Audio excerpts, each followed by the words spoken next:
Oke teman-teman, jadi sekarang kita sudah di bab 28, awal misi air. Pertama-tama please klik tuh tombol like dan komen juga agar video ini direkomendasikan oleh YouTube dan membuat saya bersemangat lagi. Oke, kita mulai. Hei kamu, sial. Aira menghentikan langkahnya, matanya pun terpejam. Apa yang mau diperbuat Ervan kali ini?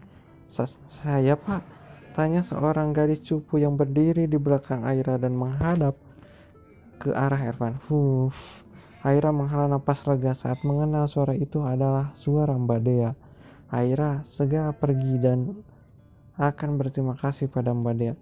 Tidak jadi, kata Ervan, lalu melanjutkan langkahnya menghampiri kepala sekolah yang tengah duduk di tribun khusus yang terlihat seperti singgasana raja.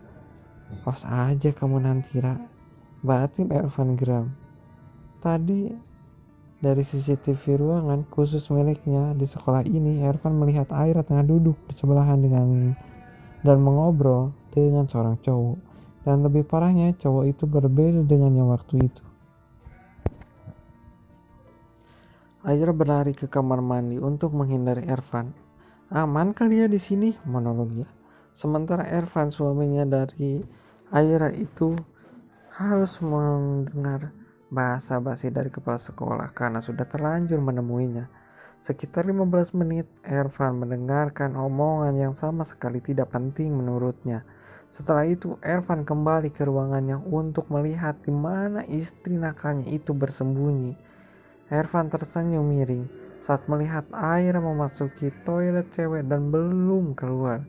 Ervan pun beranjak untuk menghampirinya. Tok tok tok. Bentar lagi pup, jawab Aira dari dalam. Padahal ia tidak sedang buang air besar, hanya malas bertemu suaminya saja. Tok tok tok, buka pintunya. Instruksi dari luar membuat Aira membulatkan matanya. Itu suara Ervan. Aira, buka. Kalau enggak mau buka pintu sekolah, saya dobrak nih, ancam Ervan. Brak brak. Air segera membuka pintu tersebut. Terjadi keributan yang pasti mengundang perhatian siswa yang melimpah. Cekrek. Sedetik setelah itu, Ervan mendorong tubuh Aira lalu dirinya ikut masuk ke dalam bilik toilet yang tidak terlalu besar itu. Setelah mengucap pintu, Ervan berbalik dan mengukung tubuh Aira ke tembok dinding toilet. Om, ngapain sih? Sial, kenapa Aira jadi gugup seperti ini? Jaraknya dan Ervan yang cukup intim membuat detak jantung Aira semakin cepat.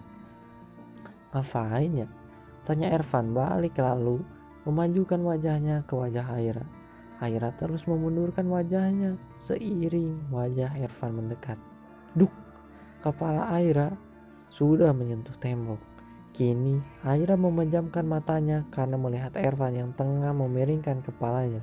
Ervan yang melihat Aira tidak melakukan penolakan apapun mengambil kesempatan untuk merasakan bibir istrinya dan cup. Bibir Ervan menyentuh bibir Aira. Lagi-lagi karena Aira tidak menolak, Ervan pun meluk bibir manis istrinya. Entah kemana kesadaran Aira beberapa detik ini. Hingga kini kesadarannya terkumpul membuat Aira langsung menggigit bibir Ervan agar melepaskan ciumannya. Ervan menguap, bibirnya yang sedikit berdarah karena gigitan Aira. Wah, first kiss aku, histeris Aira. Sembari mengelap bibirnya dengan punggung tangannya. Ervan pun hanya tersenyum dengan menyadarkan tubuh pada wastafel di belakangnya. Balikin persis aku om, balikin, amak Aira sembari memukuli lengan Ervan. Udah saya ambil, gimana balikinnya dong, kata Ervan dengan tenangnya. Om jahat banget sih, kata Aira lagi, bahkan sekarang matanya sudah memerah. Loh, baru saya ambil ciuman pertamanya aja udah mau nangis, gimana kalau saya ambil keperawanan kamu nanti, kata Ervan yang semakin mendapat tambukan dadanya. Udah saya minta maaf, ucap Ervan lalu mencekal kedua tangan Aira yang semula memukulinya. Aira pun mengatur napasnya yang memburu, masih marah karena menurutnya ciuman pertama hanya untuk orang-orang yang benar-benar ia cintai. Sementara Ervan belum tentu kan. kalau hubungan mereka akan sampai akhir nanti. Lagian saya suami kamu, saya punya hak atas itu. Dan makasih karena saya jadi yang pertama, lanjut Ervan sembari menghapus air mata di pipi ayah. Saya keluar dulu, kalau sudah tenang temui saya di ruang pribadi saya, di sebelah ruang kepala sekolah. Setelah mengatakan itu, Ervan keluar dari toilet. Perempuan beruntungnya di toilet hanya ada dirinya dan air. 10 menit kemudian ceklek, Ervan melihat ke arah pintu. Di sana terlihat Aira yang tengah menutup kembali pintunya. Duduk, perintah Ervan. Aira pun duduk di sofa yang memang tersedia di sana. Aira terheran-heran. Hampir 2 tahun bersekolah di sini, ia baru tahu ada ruangan yang seperti hotel mewah ini. Ia kira dari dulu ini ruang arsip atau masih bagian dari ruang kepala sekolah. Sejak kapan ada hotel di sekolah? Heran Aira. Ervan pun tersenyum melihat istrinya yang masih kaget dan tengah melihat seisi ruangan. Sejak sekolah ini jadi milik saya, jawab Ervan yang dijawab anggukan kepala dari Aira. Aku kalau pingin tidur boleh kesini dong om, tanya Aira melihat ada kasur di sana. Boleh, palingan seantero sekolah tahu kalau kamu istri saya, jawab Ervan dengan santainya. Kan mereka nggak tahu kalau om pemilik sekolah ini, kata Aira lagi. Tapi guru dan kepala sekolah tahu, ucap Ervan membuat Aira mengangguk saja. Benar juga. Udahlah, kenapa jadi bahas ruangan? Sekarang saya mau ngobrol sama kamu. Tadi kamu ngobrol sama cowok di tribun, itu siapa? Tanya Ervan dengan lembut. Oh, pacar saya om, jawab Aira dengan santai. Setelahnya terkikik karena raut wajah Ervan berubah. Kenapa? Om cemburu? Goda Aira. Ervan segera bergidik. Enggak, saya mau kalian putus. Enggak pantas seorang istri punya cowok lain kayak kamu ini, ucap Ervan mencoba setenang mungkin. Udah putus kali, jawab Aira membuat Ervan mengeritkan alisnya. Aira pun menghela napasnya. Aku udah putus dari Jidan di hari pertama kita ketemu di taman. Ervan berpikir sejenak, kemudian menjemurkan tangannya. Oke, sekarang saya tahu. Kamu nangis di taman sambil hujan-hujanan, ceritanya lagi patah hati. Diputusin atau kamu loh yang mutusin, katanya kemudian tertawa. Diputusin, ketus Aira. Sebenarnya Aira malu setiap kali hal ini dibahas. Rasanya dulu ia begitu bodoh hingga menangis di taman seperti itu. Ervan kembali tertawa mendengar jawaban Aira. Setelah itu datang pangeran. Pangeran kodok, potong Aira sebelum Ervan melanjutkan kalimatnya. Kok kodok? Gak ada yang lebih bagus lagi, protes Ervan. Gak ada, lagian mana ada pangeran datang langsung jatuh kayak om. Gak elit banget, dedek Aira. Sungguh wajah gampang sekali berubah. Bahkan sekarang ia tidak memikirkan soal ciuman tadi. Kan gak sengaja, kata Ervan yang kini merasakan malu yang tadi Aira rasakan. Udahlah, jangan bahas hari memalukan itu. Aira mengangguk setuju. Hari itu memalukan untuk mereka berdua, apalagi saat kepergok emak-emak hedon itu. Waktu berlalu, sore hari di mansion keluarga Kendrick. Mau kemana mak? Tanya Aira saat melihat Mama Cindy menaiki tangga ke lantai 3. Lantai yang belum pernah Aira kunjungi itu. Mau bersihin ruang kerja papa? Jawab Cindy menghentikan langkahnya. Aira mengangguk. Ternyata di lantai 3 ruangan yang mungkin menyimpan berkas penting ataupun petunjuk untuk memudahkan rencananya. Mau ikut? Kamu belum pernah loh lihat di atas. Aira ajak Mama Cindy yang setuju saat itu setuju. Ajak Mama Cindy yang tentu saja diangguki antusias oleh Aira lalu mengikuti langkah Mama Cindy menaiki tangga. Isinya apa aja mak di lantai 3? Tanya Aira. Gak banyak kok, cuma ruang kerja papa, ruang gym, sama kamar kosong doang, jawab Mama Cindy. Aira mengangguk dan sampailah mereka di lantai 3. Ini ruang kerja papa, tunjuk Mama Cindy sembari membuka pintu di hadapannya. Pandangan Aira mengedar ke seluruh sudut ruangan sembari otaknya merekam tata letaknya agar memudahkannya nanti malam. Yap, nanti malam Aira berencana mencari bukti di ruang kerja Willy. Mama bisa bersihin ruangan ini, Mak? Tanya Aira saat Cindy sudah mulai membersihkan debu dengan kemoceng. Mama Cindy menggeleng. Biasanya ada bibi yang khusus membersihin ruangan ini, tapi udah seminggu nggak datang. Daripada mama bingung mau ngapain, ya udah mama bersihin aja.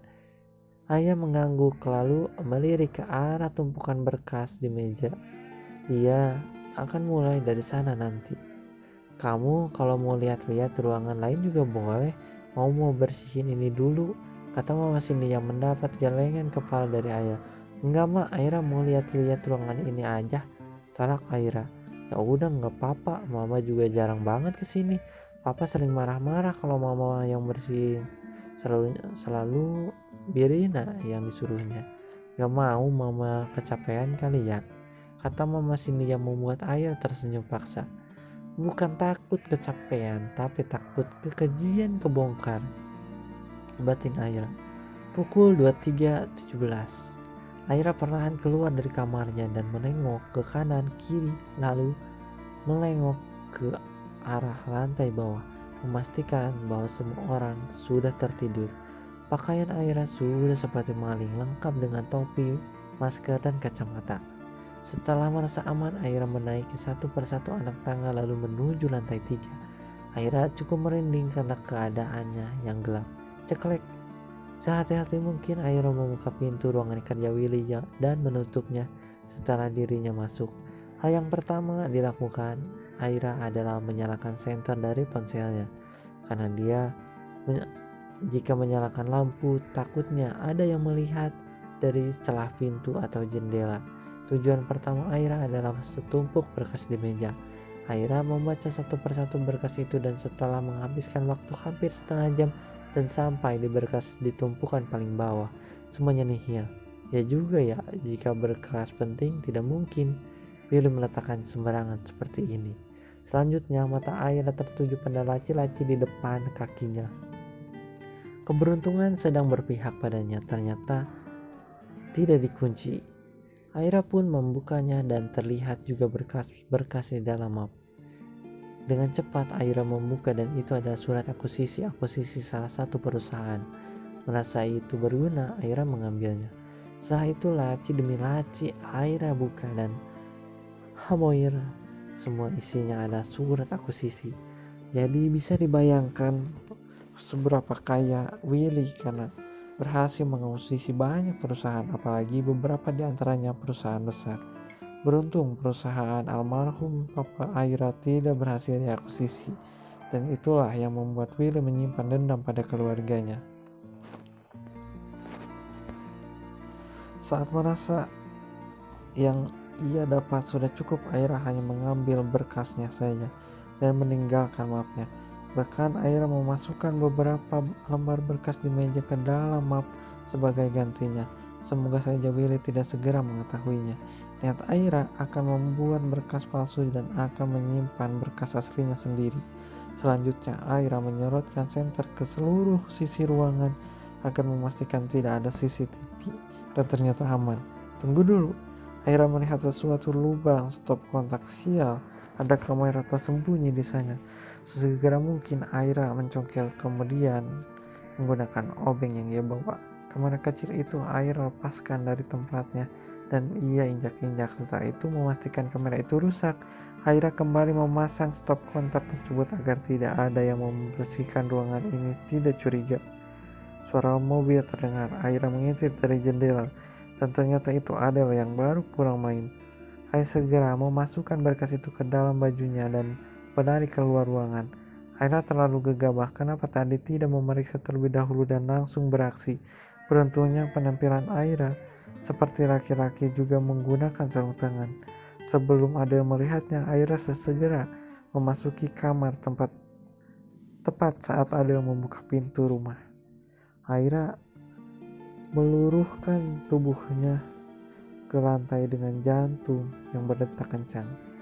Hampir saja ketahuan, Aira mengeluarkan berkas itu lalu meletakkannya ke dalam tas sekolah.